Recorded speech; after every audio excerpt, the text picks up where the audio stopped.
most recently in our adventure, you all arrived in Kilodin, the most prominent tree-bound city of the birdfolk in the Caneloff jungle portion of the sprawling Emerald Forest. And with Coric's guidance and introduction, you all met with several of the higher-ups in this city. The Herald of Caneloft herself, a commander and captain of the Auracor, other attendants of the Herald. And after discussing with them the nature of Coric's quest, which was basically an opportunistic chance to have you all act in the benefit of the birdfolk here, go rescue Kinsalo, who has been gone for now 3 days, and they wonder if he stepped into the Feywild like they think is possible.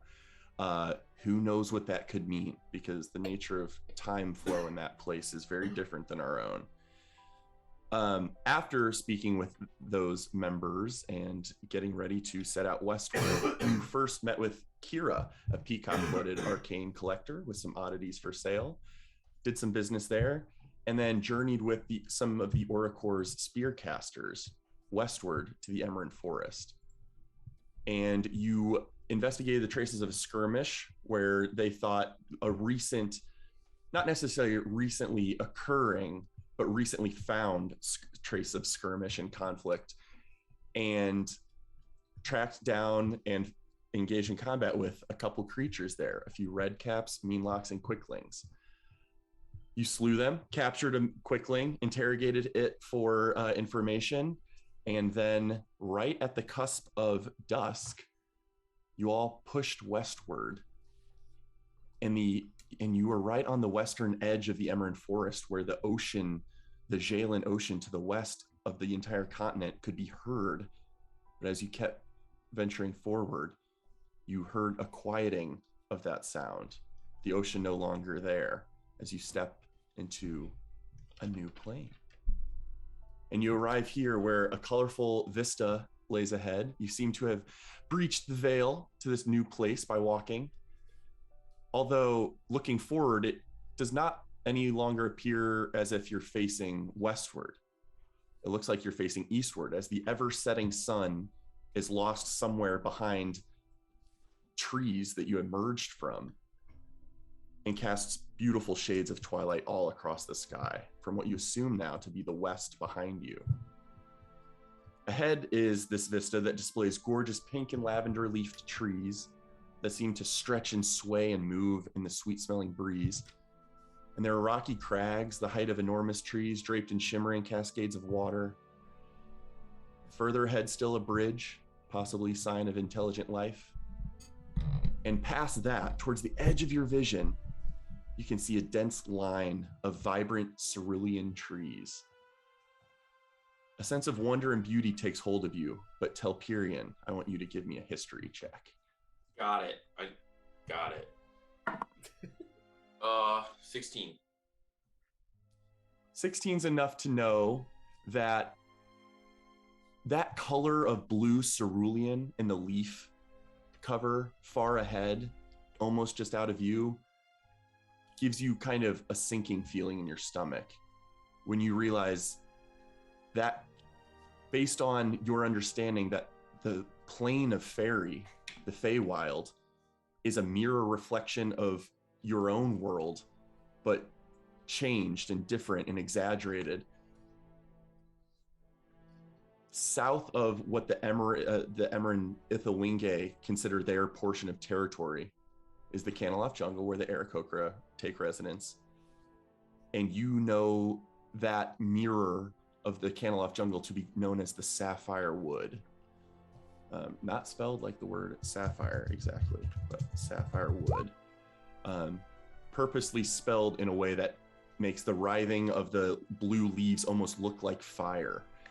And you know that to be the mirroring counterpart of the Caneloff jungle portion. A dangerous, dangerous place, and far more alien than what you guys have wandered through. So, let me clarify. Caneloff jungle, where we are, I know that the Fey equivalent is the Sapphire Wood, and I know Yes. of its dangerous rumors. And it seems to be only half a mile ahead of you. Wandering back eastward would be that direction. Just like turning around, what else do we see? Like, that's a big landmark, obviously. Is it like that seem like the only place of interest here, or is As you turn around, the crags give way to some trees that you just walked through. But as you turn around and look in that direction, they're not densely populated trees. It seems like some fairly sparse fir trees lining a cliff edge. And you can see like a translucent, almost golden, shimmering, endless body of water behind you. Also With the setting sun barely visible above the horizon, and you know that to never set in this place. This place lives in constant twilight. Also turning around, is it just us? Taking in your surroundings and waiting for a moment, another moment. No other individuals seem to appear behind you. All right. Well, let's go find him. Maybe we should just shout his name. Maybe he'll come to us. I don't think we should just shout. What do you know of the? What do any of you know of the Feywild? Nothing. We're here. We're here. We yes. made it. We made it here. I wish we had some kind of like marker that we could put so we remember this spot. But we should remember this spot because this might be our exit point. Oh, I got a good idea. Let me just drop this pebble right here, and we'll come find this pebble again. Can I do a surveying of our environment and potentially make it a survival check of like, okay, this is where we are. If we go anywhere, I know this is where we're intending to head back to. Absolutely. Go ahead and make a survival check. I'll wander over to that pebble that Jerry just dropped, and I'm going to just grab my stone and make it glow blue. Very nice. A blue stone has been created at the site of your entrance to this place. And Tobirama, although the natural wilderness out ahead looks vibrant and beautiful and alien compared to what you're used to, it is still nature in a way. And so you are able to take in some identifying characteristics of the place, and you think you have an idea of some geographical awareness. All right. One thing I just want to say to clip the Feywild. I want to tell you a story to just give you some imagined perspective on it. Imagine you've been in the woods and you have been stranded, you're hungry, and you come to a cottage and there's a woman there and she says, "Come on in, have dinner here."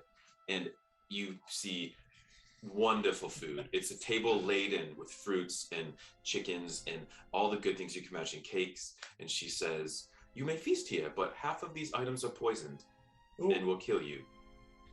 And you don't know which." Will we ask? Well, you ask her and she says, "I'll make you a deal and I'll tell you which ones, but you have to give me something in return." And she could ask for anything. She could ask for the first 5 years of your life, the memory of them. Or she could ask for all your hair color or whatever.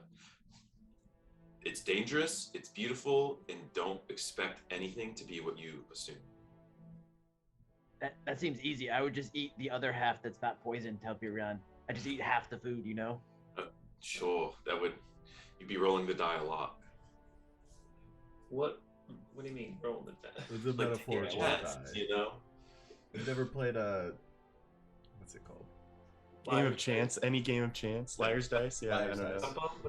know. Oh, fine. I was gonna say dude. Anyway, I just wanted to give you a warning that Dudo.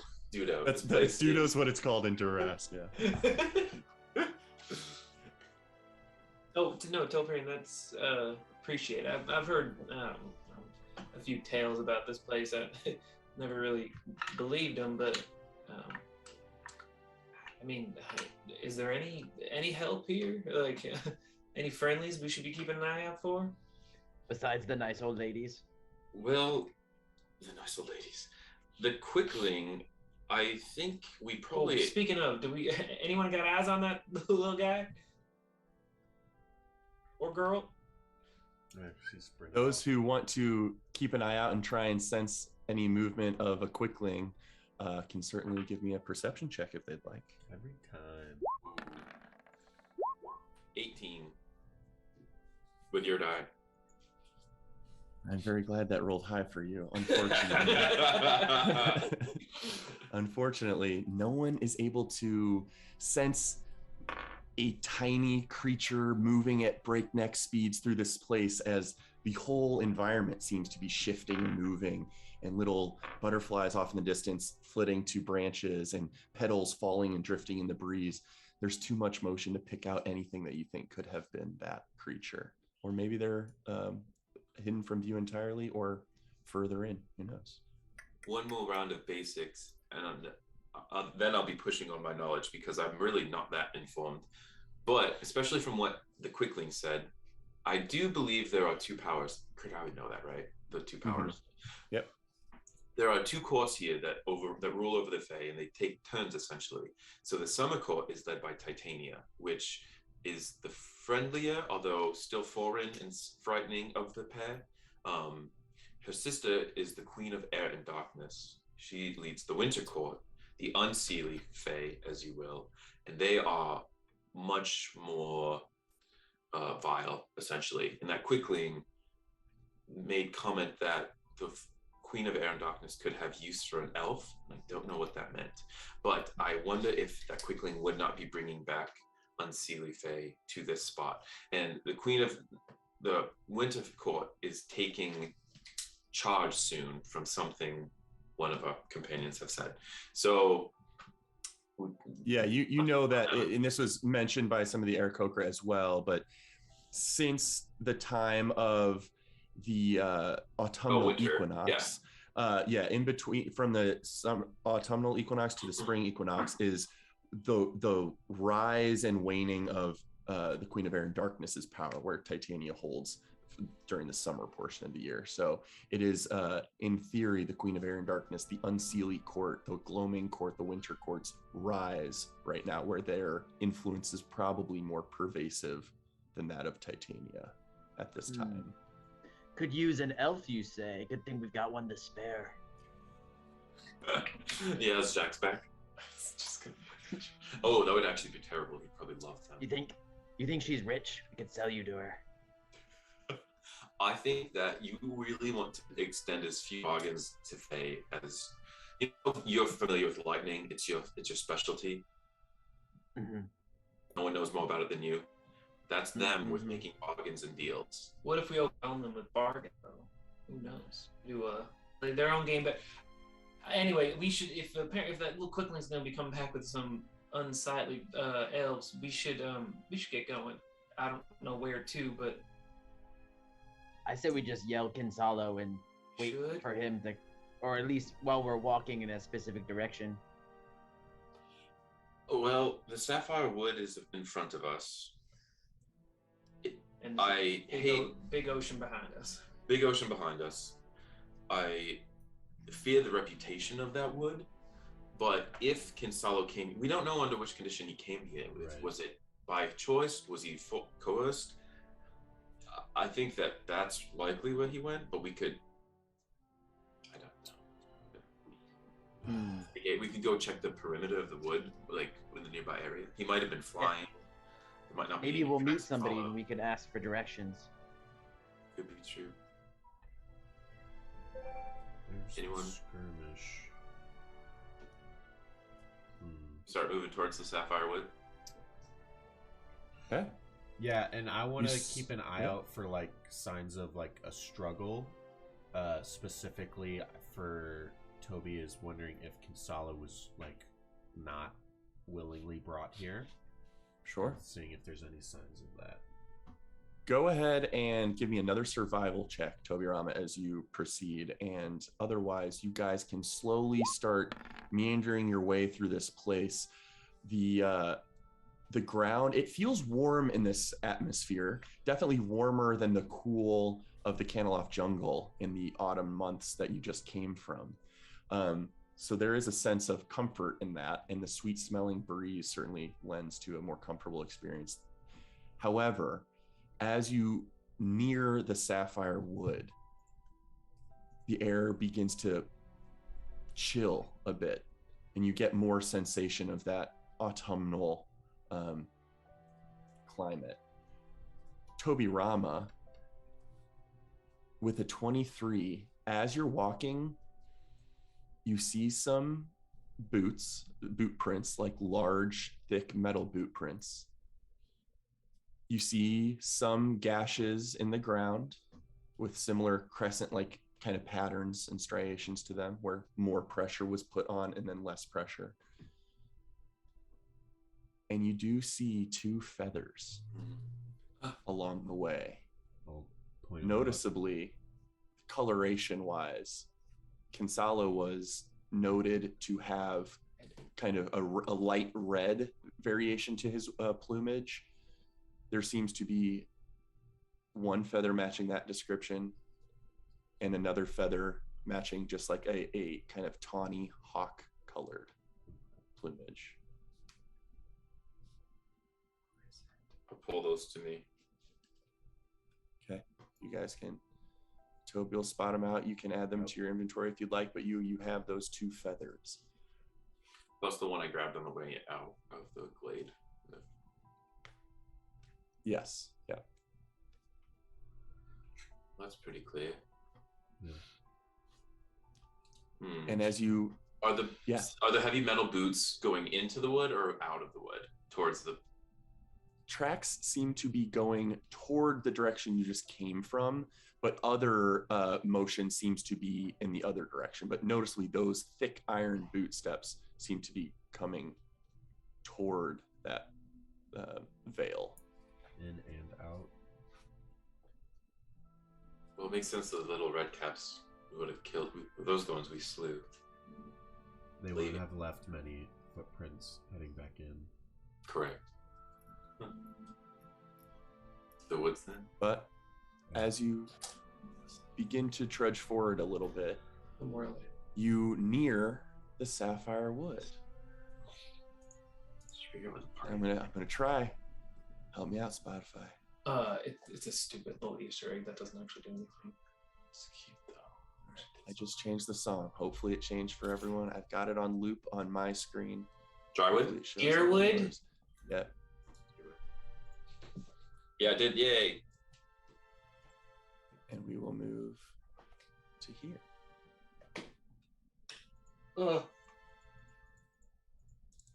As soon as you near this forest, you can see how densely packed the canopy is. Very similar in form to the Caniloft jungle, but it kind of casts a blue light all permeating throughout it. And there are bits and baubles of floating lights in the space, not dissimilar to will-o-wisps that you have fought in the past, but much smaller, and translucent little striations and breezes that kind of move throughout the space. And they cast this blue glow throughout the entirety of this undergrowth as the light kind of casts and reflects off the blue furs, the writhing blue flame-like furs of the leaves in this place. And like an entirely different world, damp swirling fog moves in eddies around magenta-toned leaves at times, but mostly blue. You see bright indigo flowers and lichens that surround and wrap trunks that seem carved from amethyst. It seems alien and almost timeless here, enticing and yet unwelcoming. Definitely some natural warning signs here that are screaming that beauty means danger. But you also get that sensation of, as you've neared here, the cold air now doesn't feel quite cold, dry autumn air. It feels cold and humid. So much so that the air feels like thick, like it could condense into rain at any moment. Seems to have quickly shifted an environment from the enticing, beautiful vista you first encountered. But you are welcome to proceed. This is incredible. Seems like a good hiding spot. DM, looking straight up, can I like see the sky, or is it just? We'll say you guys are right on the threshold of walking into densely populated forests, and you look up and you see the beautiful twilight, the dusk colors of purple and orange and reds above you, and then a very striking cutoff as none of that is filtering down into the canopy or undergrowth beneath the dense canopy. I'm gonna take out a rope. We have 5. I have like 5 because I bought all those ones before. Yeah. We went to what's it called? And I'm gonna start slicing it into like length, like forearm length, like just a bunch of different ones. For as we walk, and I'll just say it now. As we walk, I'm gonna drape those like every 25 feet, just on a branch. Okay. Your first one, are you using Kaer to mage hand lift it to drape? Yeah, sure. Okay, go ahead and make me a sleight of hand check with intelligence based. Ooh. A nat 17 plus, so it's just plus 3 then. Okay, so 20, 30, 20. As you are lifting it up, you see the branch like almost shift and try and move away from you doing that. But as you get up and quickly loop it around it, the branch seemingly like goes almost in defeat. Cool. But over the course of the next couple minutes, you are able to periodically loop these over branches to aid your way back. Delbjorn, you can't talk to trees, can you, by any chance? Well, I know Sylvan and Primordial, which... Do these trees speak either of them? Most things here would speak Sylvan. Oh. Oh, you should ask these trees then, where Kinsalo is. Yes. Forrest, have you had any visitors lately? I'll say it in Sylvan. I'll just say it in Sylvan. Like, did you whisper it like that, or did you yell it? I did not yell it, no. I say so it when like you're whispering, are you just calling out into the ether, or are you directing your request toward a tree in particular? Kind of look towards a nearby tree, but kind of saying it to the ether, and again, not saying it too much more loudly that like our party could hear. Go ahead and make a persuasion check. Specialty 12. The tree just kind of shudders. You almost get a humph out of it. It's probably a different dialect or something. I just don't think these trees are fond of people who've wandered in and under trust or help. So actually, the whole rope draping thing you're doing is probably better than me trying to carve something into the tree. Oh yeah, no. I wouldn't carve anything into something alive. I will. Jerry, come here for a second.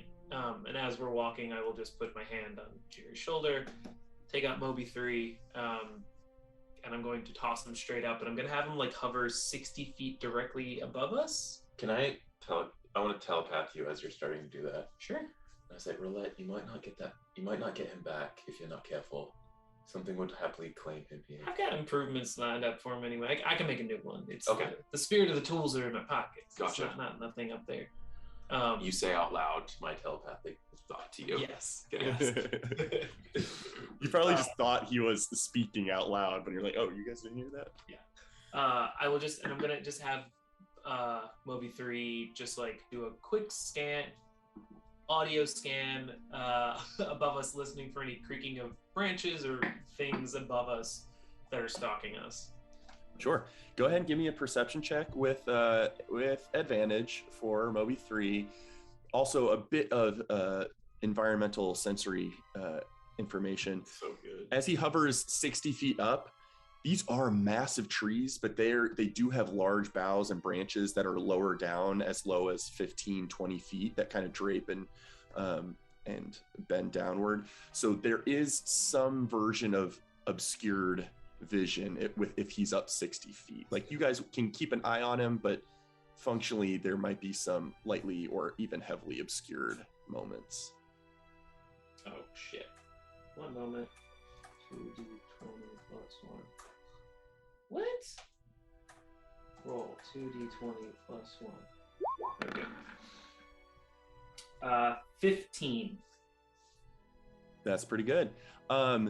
You definitely, are you doing any visual, or do you have to look through him to get visual? Yeah, so I have my goggles and my headphones on. Okay, so full sensory deprivation 9000 style.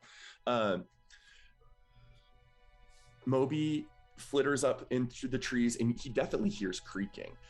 Some of the branches seem to be like first retracting away from it, and then at other times almost curiously starting to like reach toward it. And even one point he like gets knocked off course and has to right himself as a branch like tapped one of his dragonfly wings. Some information you get is the forest definitely feels alive in and of itself, and not to mention all the critters that are permeating and climbing all over this place. There are small, thin golden snakes that wind around small branches high in the canopy. There are insects and glow bugs and fireflies and all manner of things.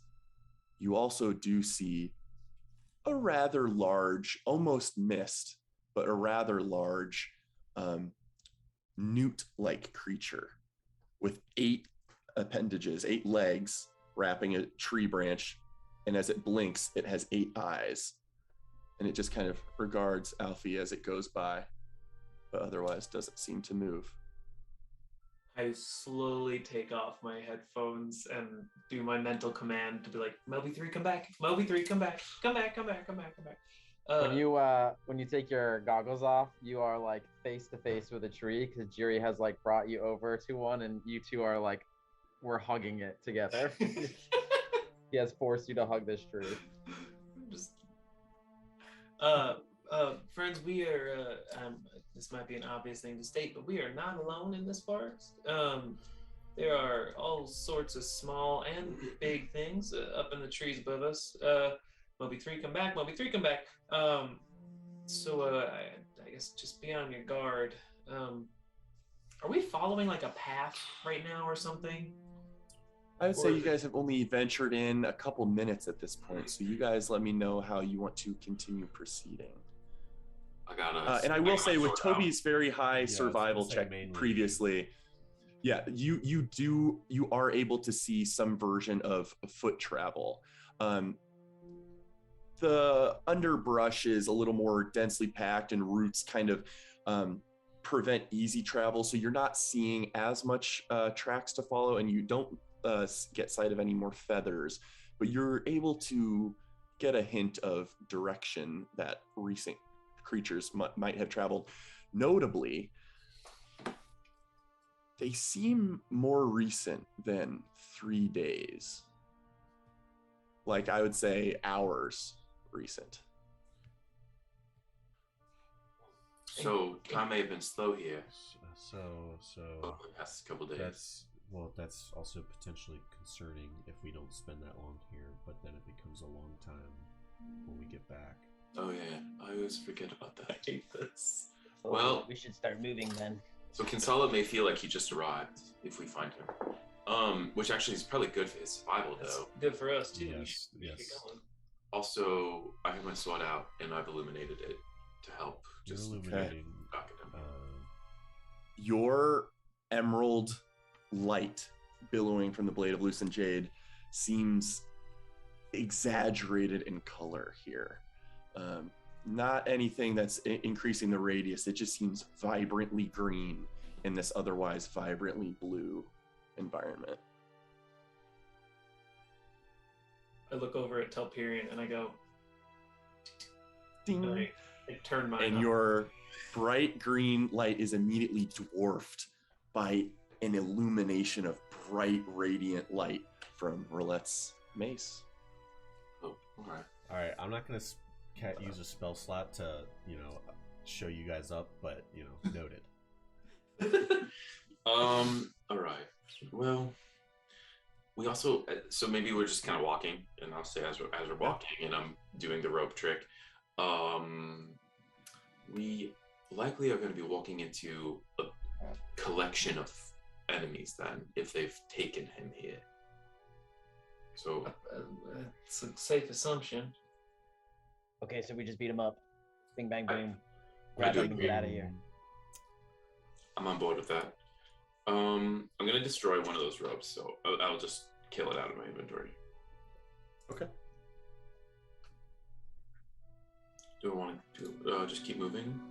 But I mean, functionally, that yeah. will definitely matter in the future for tracking backward.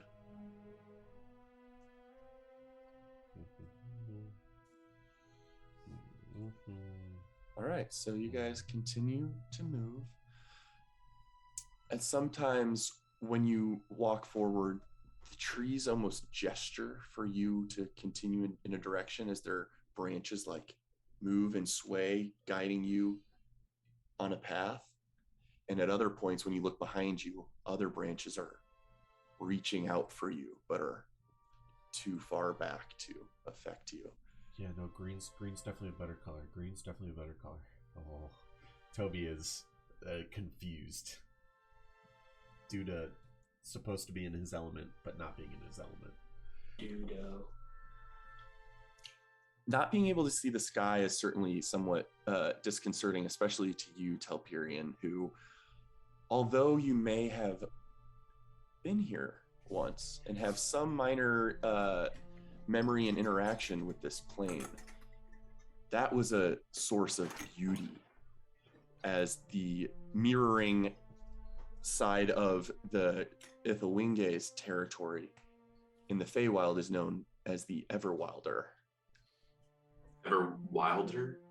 The Everwilder. Okay.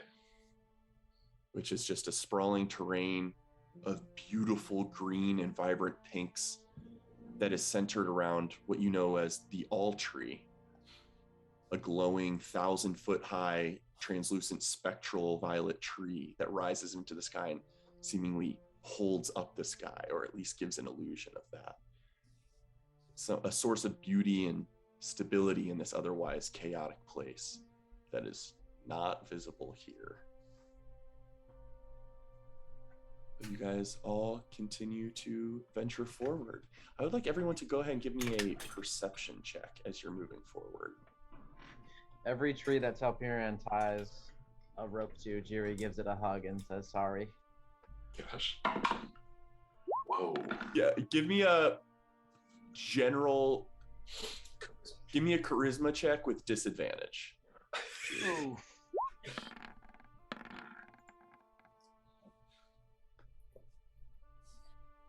What's disadvantage? Is it shift? Control? Control or shift.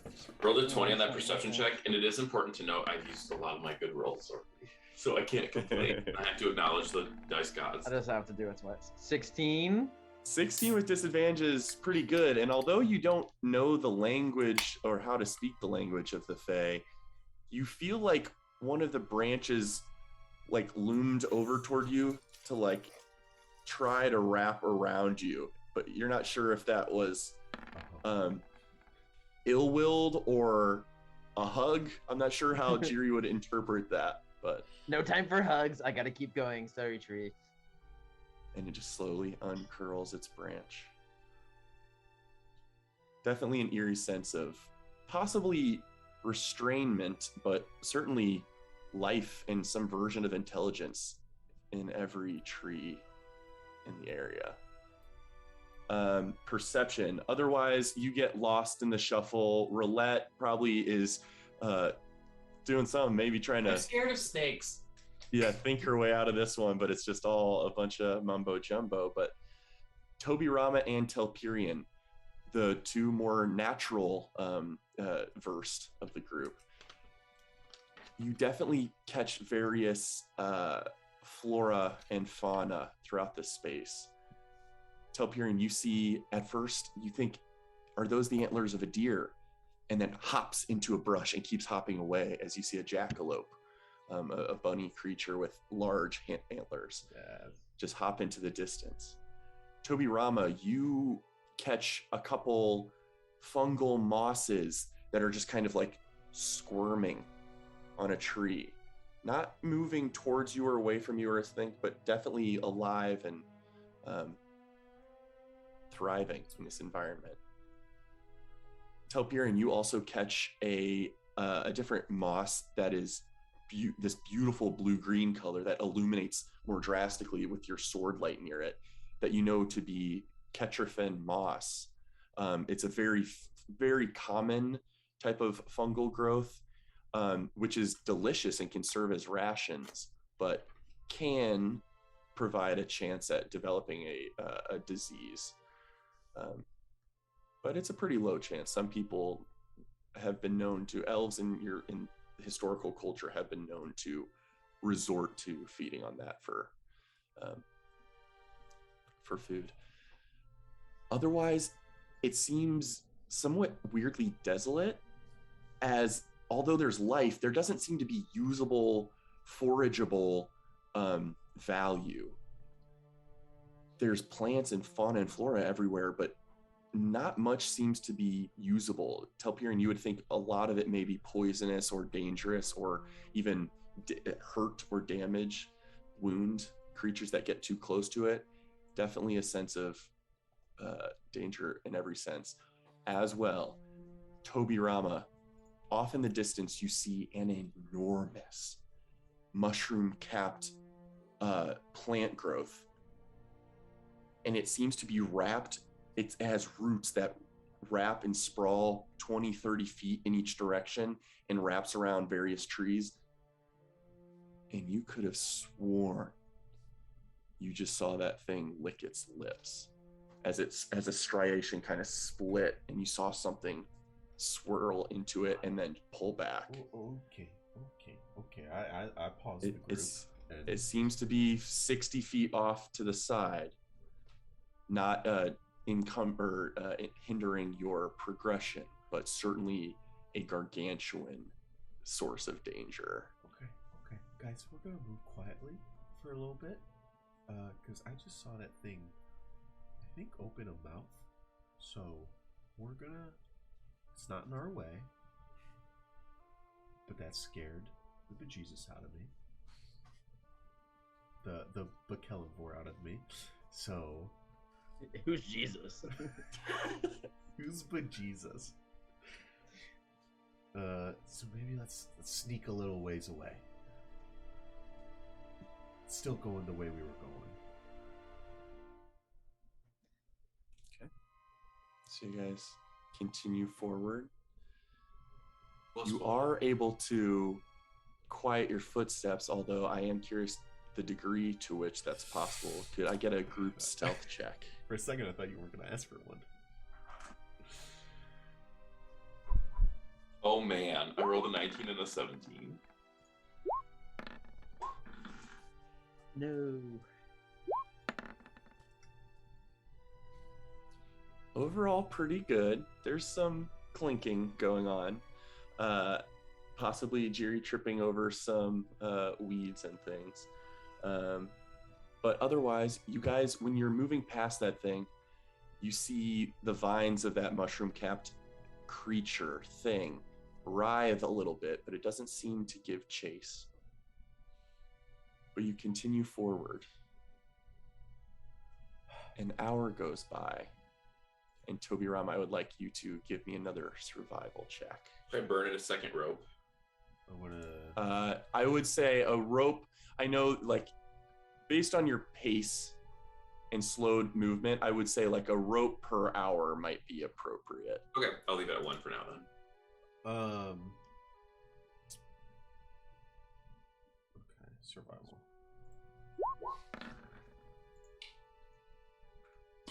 Unfortunately, you guys run into a series of roots that kind of occludes the path, and you can see some portion of path that might have been trampled a little bit ahead, but otherwise you lose the sense of tracks you were able to follow this whole time so far.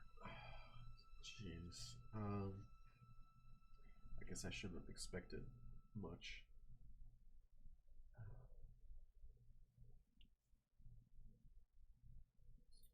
What has the general sense of our path been? Is it like it's somewhat it's been a little directional, but like with some variance? I would say somewhat. It definitely meanders and winds, but the winding seems to have been around this massive trunk of this tree, or maybe there was a dense wall of thorny brush that the path had to wind around. So not meandering out of pure chaos, but more out of navigating the terrain, but seemingly one directional in nature as it snakes along. I'm not sure where to continue on here, guys. Right. So more of us, we could spread out a little bit. We could check different paths outside of this range. We could try magic. All of my abilities are combat based, so I can't really do much on that front. I today can give us a lot of light. I can send a message. That's about it in terms of. Could you message Gonzalo? Yeah, message Gonzalo. We're on the same plane. Do you have to have met him before? We have met. To a creature with which you are familiar. The creature hears the message in its mind. Recognize you as the sender. We're familiar if it with knows him. You. Wait, Familiar you with can him. answer if it knows you? It recognizes you as the sender if it knows you. Oh. And can answer in a like manner immediately. Intelligence scores of at least 1 to understand the meaning. I could have sent it to him while we were on the material plane. It just would have had a 5% chance of failing.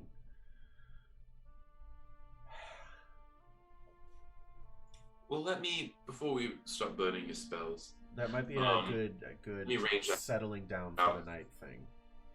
Sure. Let's give that a shot. Night. I wanna Rest? I wanna like go like 20 feet away from them and start doing like a perimeter past the roots and see if I can find where the trail would pick up. Okay, go ahead and give me a. Is it going to be as simple as a survival check? Yes, I think I want a survival check from you. 14. 14's not bad.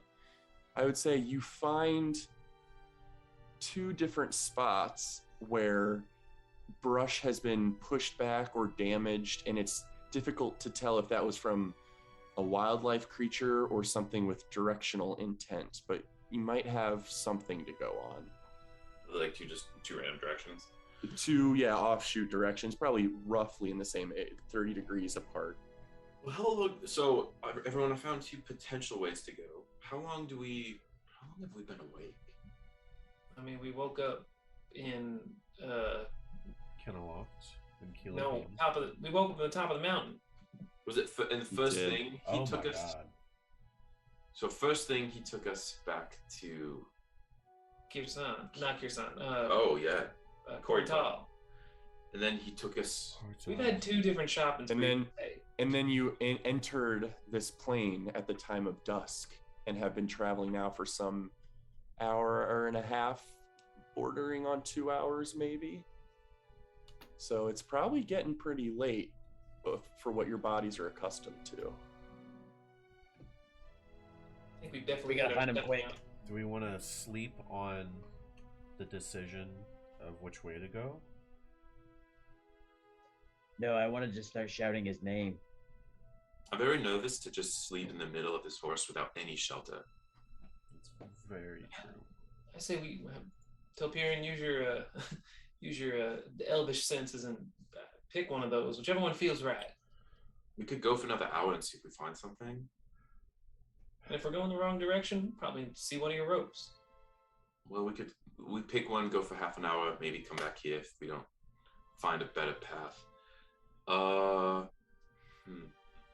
Okay, I will use my elvish senses to try to pick between the 2. Okay. Go ahead and with this, picking between the 2. Can I say what I was ahead and make looking it- for? Yeah, absolutely. Knowing I'm better with, well, I'm looking to see if like, D2. I appreciate the restraint you just used. why? Oh, I was gonna say plans instead of investigation. I'm thinking that, or Telperion's thinking that the creatures would be doing more footprints and they'd be interacting with the flora less because they're able to, like, they are more steady and they're navigating around, whereas wildlife might be like scraping roots here and there. So I'm looking to try to determine if one of the two trails has more of that kind of like careless natural clawing and stuff, or versus a game trail, or versus pedestrian pathway. Thank you, Steve. Very well worded. Go ahead and you. give me a nature check. Sure. 5's a 5, but plus 6, so 11. That's not enough. Above 10's enough to tell that you think the one toward your left seems to have more, not even scrapes of wildlife, but you can see more undisturbed wildlife. Little critters and insects climbing on brush, or just kind of dense, thorny brush under the undergrowth and stuff that you don't think people would have trampled through that. More than that seems more natural. Okay. And more pedestrian seems like the other one. To the right. Sounds good. A little further. Maybe we keep an eye out for like a cave or something, or a little glade. Everyone cool with that? Lead the way. Let's do it. Sure. This is a good checkpoint, though. We won't forget the gnarled roots here. Ooh, maybe we should drop another rock here. Jerry, you pick the rock. I'll light it up. There's one. It's now blue. Beautiful. Should you make it not blue so it's more noticeable in this blue forest? You are welcome to. From a mechanic standpoint, you're welcome to. Jerry's face. It's a slightly different blue. Jerry knows this blue. Yeah, I know every shade of blue. All right, onward. I still think we Alright, should are just you- shout his name. This place seems way less scary than you guys say it is. We haven't. Oh man, Jerry, you're inviting fate to have its way with us. They don't Well, scare- as yeah, you I guys, heard that. I never know what causes it, but it's Weird. done. Creator, well, did as you you hear it? guys, I did not hear it. Oh. So Keep going. maybe it could have come from my end. I don't know. But as you guys proceed, are you continuing to keep your footsteps quiet, or are you just venturing forward with the sense of if you push an hour past, you want faster pace for that hour? I'm thinking. Kinsalo came here trying to do his Etnamara. Was he trying to find Akadi? What? Good memory. I don't think it's more specifically, at least based on your memory. We won't get into like Kinsalo's mindset and motivation, but what has been told to you is that he was specifically investigating the disappearance of the songs of the children of Remnus. That's a lot of ofs. Yeah. That usually provide life and laughter and beauty in the time where the Queen of Air and Darkness's rule kind of starts to take root in the Feywild, but they're a source of optimism and hope. And their songs often can peek through into the prime material plane. Those stopped, and he was investigating that disappearance of that song. My question becomes, how urgent do we guess that he is? Do we expect him to just be pushing on and it maybe it's only been a few hours for him? Roulette's pushing forward. She's scared.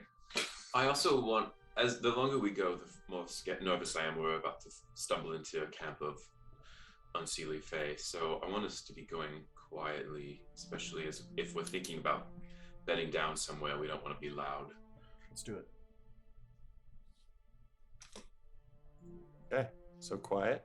All right, give me one more group stealth check to Rigo. And yeah, guidance is I'm giving that to fair Jerry. game.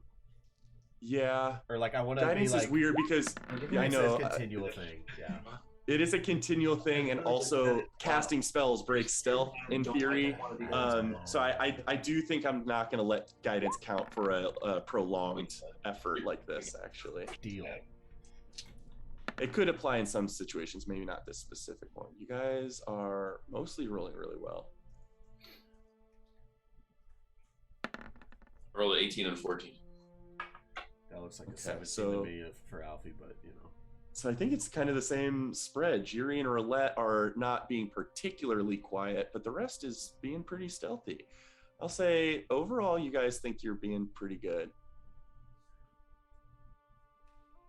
And another hour in, you hear a sound. Yes. Gonzalo. I really wish I had used my mind reading on the little bug. It's probably Gonzalo, guys. Let's go say hi. Jerry, no, it's probably not. Do you wanna peek? Having interacted with bird folk,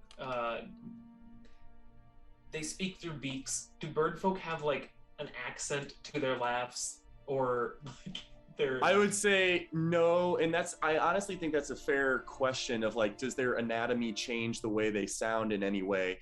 But not only does this not remind you of that, But also Kinsala was also was mentioned to be part elf and part Villian, like some Oh, that's hybrid true. between We don't elven know what and that sounds like. bird folk. So you're not sure of his characteristics per se, but this just sounded like some laughter off in the distance. It weirdly carried because there are no signs of anyone. Shall we creep forward and check? Let's creep forward and see what we see. Okay. I'm gonna give one single roll here. It's kind of good. Oh, fuck. Okay. You guys push further.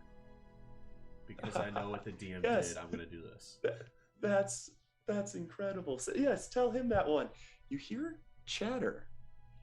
Like a group of individuals is sharing drinks and camaraderie and engaging in storytelling. And I will say you can creep up far enough without having gathered unwanted attention your way. You see something of a clearing ahead where it seems like a few tents have been set up, and there are also some hay bales and just like a general vicinity, maybe 50 foot in diameter, of kind of a settlement where people are camping out at this current moment. And there seem to be 5, 6 individuals sitting on hay bales, raising goblets. There's a campfire going on in the middle of them that is very jarring in this otherwise blue environment. You see the flickering orange and red flames of natural fire, and these individuals just sharing laughs. What do the individuals look like? I will say both of you give me a perception check.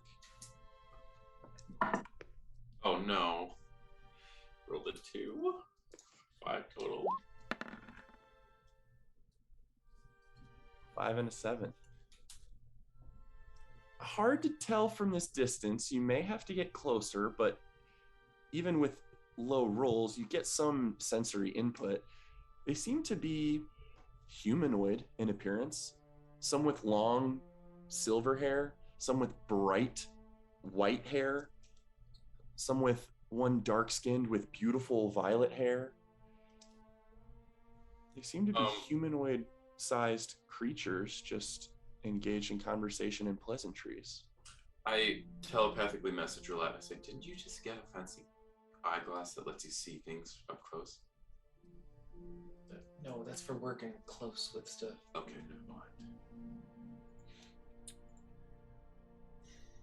We've had this. And I'm going to message in minds. We've had this happen before where we had to debate whether to approach a party at night or not. But also, this is our best lead so far. Oh, maybe just 2 of us should go. That way the other 2 can, like, sneak attack if we need them to.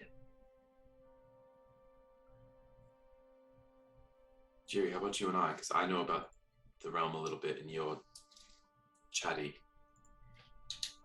Okay, let's go. You two agree? Yeah. And you're perceptive, Toby, so you can keep an ear out if things sound like they're going poorly. So, I wanna pose this. just because I always like want to fight against it. But so, is there any way I can cast a spell without being like loud and like casting a spell breaks stealth? But it's just I want to cast Warding Bond on Jiri. I would say from an appropriate distance, casting spell doesn't always have to break stealth. I'll But drag Jiri back a bit. I'll cast Warding Bond on him. Head back to the group and say, okay, so he has one of your platinum rings, and you have the other. The spell has tethered you to each other. Is there a distance requirement for that you have to stay within a certain range? Yes, 60 feet. So I'm gonna try and stealth and stick within that sort of a range. Yeah, 60 feet is appropriate, especially in this 50 or so-ish diameter clearing. Okay. You think if you can appropriately keep a low profile on the outskirts, you can maintain your connection to Jiri without giving yourself away and having to be dragged into the clearing to maintain the tether. So that's okay. Awesome. You just may be flirting with exposure. You may need to get pretty close to the edge of that clearing. Sure. Make sure you're well hidden at that time. So Here, Jiri, you take Alfie. You're in charge of him. Okay. And I'll nudge Alfie forward to walk with them. Yeah, he's in bird mode. He's walking with them. Why don't we listen for another moment before we go to hear what kind of things they're telling each other? They might just tell us if they are kind and friendly or looking to Or split the mindlessly wearing a trap. You want me to toss Moby 3 above them? Sure. We just need to hear. I want to hear the conversation a little bit before we go in. Hand on your shoulder. I'll toss him like behind me to float in the air first. Goggles, headphones on, and I'll have him go like 50 feet above and slowly approach above the campfire to see if he can eavesdrop on anything that they're talking about. okay. He will definitely get a better vision for sure as he approaches that clearing and the trees are not occluding sight down to the ground from the top as much. However, audio, he may have to get a little closer than you guys currently are to get more enhanced sound quality than you guys have available. But go ahead and give me a perception check. This is visual perception first? I think yes. Depending on, let me know how close you want to get because that could trigger his advantage on audio, basically. I want to do first what he can see, and then or first what I can see through him. Sure. Okay, we'll do this in stages. Sounds good. 11. With 11, he hovers behind you, lifts up through the canopy, and starts to get closer over to where they are. And you have a downward aerial view of the campground. It seems that there are, let me verify the quantity before I officially state. Yes, I will say I will shorthand narrate this out loud to the group, what I'm seeing. There seem to be 6 or 7 individuals sitting on hay bales, engaging on conversation with various tents, even some wooden tables that have been thrown up briefly, as well as some kegs of what you assume to have liquid in them set off over to the right. And it just seems like almost carnival-esque gear that has these people have like traveling with them, like a caravan of, this is a settlement set up momentarily, but it looks as if it's intended to be able to go on the move. And the individuals themselves look, from Moby 3's perspective, they look quite elven. Long ears, beautiful features, long hairs, vibrant colors. Some of them have skin tones and hues to them that almost indicate seasonal aspects to them. White hair and pasty face, dark-skinned and beautiful violet that turns to red, golden-skinned with silvery hair that even looks green in some of the corners. as well as one of these individuals seems to be rather tenderly and intimately lounging on the bare-chested visage of something that looks like an elf in features, but has beautiful red, soft red wings draped behind their back. Many of these elvish creatures seem to be engaged in, again, rather intimate poses, as if this is a comforting embrace, a chance for people to indulge after a hard day.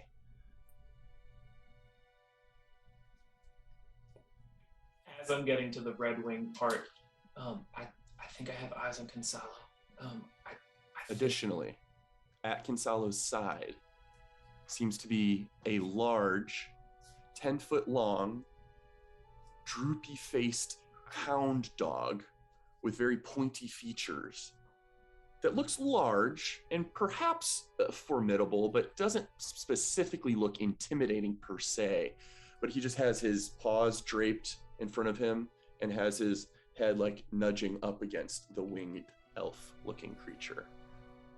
I have to pee so bad. This is such an excellent. Uh-oh. We just lost connection for 2 seconds. Oh, You're back. Bio break. This is a really quick. Yeah, bio break's a great This is opportunity. also an Perfect. excellent moment for that. Perfect. Let's do it.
Tim is the host now. Whoa. So much power. Dude, you should like Do something put with it. bad words in the chat. Security. Oh. Whoa. Look at this button. Yeah, no more chat. Sorry. Oh, he got rid of it. He actually did it. I wonder if these changes will hold over into Mike's sessions when he launches them. Hopefully forever. Yeah, I'm not giving up power. Once I have it, it's mine. Yep. I'm very curious if Jiri would get drunk with power. Because, like, I That's a feel great like I want to question. say yes, he would. But also at the same time, I think he'd just be like, oh, now I'm just back to normal. You know, I'm back to being in charge of Jawland. Yeah, like there wouldn't be a fear of losing it. You know what I mean? It'd be like, Yeah. you know, yeah, okay, you know, I'm out of power, whatever.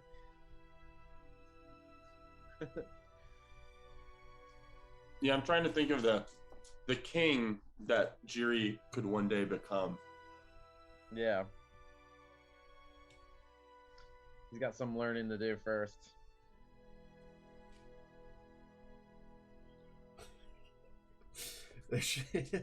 Similar to like multi-classings or something, there should be ability score requisites to like becoming a monarch, and like you have to get up to 10 intelligence if you want to become leader of Jawland. That's pretty funny. I think I've said this. I don't know if Chris has heard me say this, but at one point I was considering using an ASI to like boost his strength or his intelligence, you know, from an 8, but it's just like it'd be so hard to Well, pull the trigger on that. I think that got brought up when I said other manuals exist out there for a +2 to intelligence, and then Roulette and Telperion started like arguing over who gets it because it benefits them so much, and then you jumped into the fray and said, "No, I want it so I can get my intelligence up to 10." Yeah.